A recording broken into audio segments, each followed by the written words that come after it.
ನಮಸ್ಕಾರ ಸ್ನೇಹಿತರೆ, welcome back to my channel. ಪಿತೃಪಕ್ಷದಲ್ಲಿ ಅಪ್ಪಿತಪ್ಪಿಯೂ ಈ ತಪ್ಪುಗಳನ್ನು ಮಾಡಬೇಡಿ.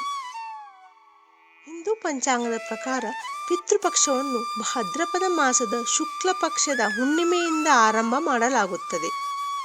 ನಂತರ ಅಶ್ವಿಜ ಮಾಸದ ಅಮಾವಾಸ್ಯೆಯ ದಿನದಂದು ಇದು ಕೊನೆಗೊಳ್ಳುತ್ತದೆ. ಈ ಸಮಯದಲ್ಲಿ ಶ್ರಾದ್ದ ಕರ್ಮ ಇತ್ಯಾದಿಗಳನ್ನು ಮಾಡಲಾಗುತ್ತದೆ. ಪಿತೃಪಕ್ಷ ಪ್ರಾರಂಭವಾದ ತಕ್ಷಣ ನಾವು ಅನೇಕ ನಿಯಮಗಳನ್ನು ಅನುಸರಿಸಬೇಕಾಗುತ್ತದೆ. ಪಿತೃಪಕ್ಷವನ್ನು ಹಿರಿಯರನ್ನು ಸಮಾಧಾನ ಮಾಡಲು ಇರುವ ದಿನಗಳು ಎನ್ನಲಾಗುತ್ತದೆ. ಈ ಸಮಯದಲ್ಲಿ ತಮ್ಮ ಪೂರ್ವಜರಿಗೆ ಶ್ರಾದ್ದ, ತರ್ಪಣ, ಪಿಂಡದಾನವನ್ನು ಮಾಡುವುದರಿಂದ ಬಹಳ ಮುಖ್ಯವಾಗುತ್ತದೆ. ನಂಬಿಕೆಯ ಪ್ರಕಾರ ಈ ಸಮಯದಲ್ಲಿ ಪೂರ್ವಜರು ಭೂಮಿಗೆ ಬಂದು ಶ್ರಾದ್ದ ತರ್ಪಣವನ್ನು ಸ್ವೀಕರಿಸಿ ಆಶೀರ್ವಾದ ಮಾಡುತ್ತಾರೆ ಎಂದು ನಂಬಲಾಗುತ್ತದೆ. ಈ ಮಾಸದಲ್ಲಿ ಯಾವುದೇ ಶುಭ ಕಾರ್ಯಗಳನ್ನು ಮಾಡಬಾರದು. ಅಲ್ಲದೆ ಹೊಸ ಯೋಜನೆಗಳನ್ನು ಸಹ ಆರಂಭ ಮಾಡಬಾರದು ಎನ್ನಲಾಗುತ್ತದೆ. ಹಾಗೆಯೇ ಈ ಮಾಸದಲ್ಲಿ ಕೆಲವೊಂದು ವಸ್ತುಗಳನ್ನು ಸಹ ಖರೀದಿಸಬಾರದು. ಪಿತೃಪಕ್ಷದಲ್ಲಿ ಪೂರ್ವಜರಿಗೆ ಆಹಾರ ನೀಡುವ ಸಂಪ್ರದಾಯವಿದೆ. ಹಲವರು ಅವರಿಗೆ ಇಷ್ಟವಾದ ತಿಂಡಿ ತಿನಿಸು ಮಾಂಸಾಹಾರದ ಆಹಾರ ಮಾಡಿ ಬಡಿಸುತ್ತಾರೆ.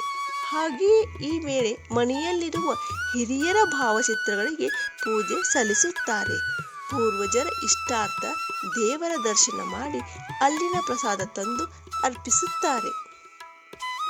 ಹಿಂದೂ ನಂಬಿಕೆಗಳ ಪ್ರಕಾರ ದೇಹಕ್ಕೆ ಸಾವಿದೆ, ಆದರೆ ಆತ್ಮಕ್ಕೆ ಸಾವಿಲ್ಲ ಎಂಬುದನ್ನು ಹೇಳುತ್ತದೆ. ಹೀಗಾಗಿ ವ್ಯಕ್ತಿ ಮೃತಪಟ್ಟರೂ ಆತನ ಆತ್ಮ ಬದುಕಿರುತ್ತೆ ಅನ್ನೋ ನಂಬಿಕೆ ನಮ್ಮಲ್ಲಿದೆ. ಸತ್ತವರು ದೇವರಿಗೆ ಸಮಾನ. ಪಿತೃಪಕ್ಷದ ಕೊನೆಯ ದಿನವನ್ನು ಮಹಾಲಯ ಅಮಾವಾಸ್ಯೆ ಎಂದು ಕರೆಯಲಾಗುತ್ತದೆ. ಈ ಮಹಾಲಯ ಅಮಾವಾಸ್ಯೆಯು ಪಿತೃಪಕ್ಷದ ಅತ್ಯಂತ ಮಹತ್ವದ ದಿನವಾಗಿದೆ. ಇನ್ನು ಈ ಪಿತೃಪಕ್ಷದಲ್ಲಿ ಯಾವ ತಪ್ಪುಗಳನ್ನು ಮಾಡಬಾರದು?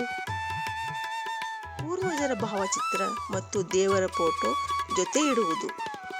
ಹಲವರ ಮನೆಯಲ್ಲಿ ಪೂರ್ವಜರ ಫೋಟೋವನ್ನು ದೇವರ ಫೋಟೋಗಳ ಜೊತೆ ಹಾಗೂ ದೇವರ ಕೋಣೆಯಲ್ಲಿ ಇಡುವುದನ್ನು ನಾವು ನೋಡಿರುತ್ತೇವೆ. ಆದರೆ ಈ ರೀತಿ ಮಾಡಬಾರದು. ಅದರಲ್ಲೂ ಈ ಪಿತೃಪಕ್ಷದಲ್ಲಿ ಪೂಜೆ ಮಾಡುವ ದಿನದಂದು ಈ ರೀತಿ ತಪ್ಪು ಮಾಡಬಾರದು. ಹಾಗೆಯೇ ಪೂರ್ವಜರ ಫೋಟೋವನ್ನು ದಕ್ಷಿಣ ದಿಕ್ಕಿಗೆ ಮುಖ ಮಾಡಿ ಇಡಬೇಕು. ಬೇರೆ ದಿಕ್ಕಿನೆಡೆಗೆ ಇಡಬಾರದು ಎಂದು ಶಾಸ್ತ್ರ ಹೇಳುತ್ತದೆ.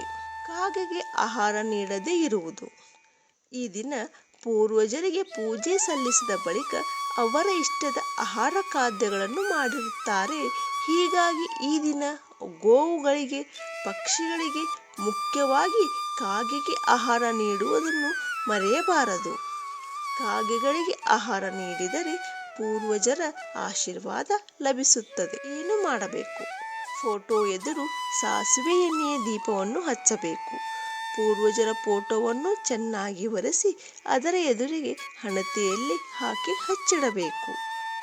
ಹೊಸ ಬಟ್ಟೆ ಧರಿಸದೆ ಶುದ್ಧ ಬಟ್ಟೆ ಧರಿಸಬೇಕು. ಶಾಸ್ತ್ರಗಳಲ್ಲಿ ನಮ್ಮ ಪೂರ್ವಜರ ವಾಸಸ್ಥಾನವು ಚಂದ್ರನ ಮೇಲ್ಭಾಗವಾಗಿದೆ ಎಂದು ಹೇಳಲಾಗುತ್ತದೆ. ಆದ್ದರಿಂದ ನೀವು ಸತ್ತ ಪೂರ್ವಜರ ಆಶೀರ್ವಾದವನ್ನು ಪಡೆಯಲು ಬಯಸಿದರೆ ಬೆಳ್ಳಿಯಿಂದ ಮಾಡಿದ ವಸ್ತುಗಳನ್ನು ದಾನ ಮಾಡಬೇಕು. ಸ್ನೇಹಿತರೆ, ಈ ಮಾಹಿತಿ ನಿಮಗೆ ಇಷ್ಟವಾದಲ್ಲಿ ಒಂದು ಲೈಕ್ ಮಾಡಿ, ಮರೆಯದೇ ನಮ್ಮ ಚಾನಲನ್ನು ಸಬ್ಸ್ಕ್ರೈಬ್ ಮಾಡಿ. ಕೇಳಿದ್ದಕ್ಕಾಗಿ ಧನ್ಯವಾದಗಳು.